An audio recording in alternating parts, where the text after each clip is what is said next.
10 октября в Думе города Владивостока состоялось заседание Комитета по бюджету, налогам и финансам. В повестке заседания вопрос о земельном налоге, а также проект решения Думы города Владивостока об утверждении перечня наказов избирателей на 2012 год. Сегодня комитет рекомендовал Думе принять изменения в земельный налог города Владивостока для социальных категорий и по внесению администрации города Владивостока для объектов саммита АТС. То есть, да, объекты будут платить налог по сниженной ставке на землю, которая находится под этими объектами.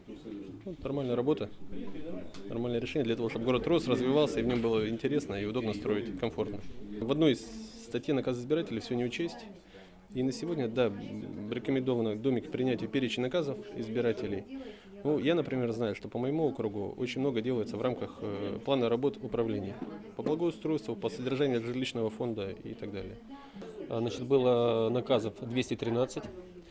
Значит, бюджет будет выделен на исполнение 43 наказов, да, то есть остальные наказы будут отданы в различные управления, да, то есть они будут исполнены, то есть, но и исполнены не из бюджета города Владивостока. Но я считаю, что бюджет на исполнение наказов выделен порядка 160 миллионов, да, это очень-очень приличная сумма.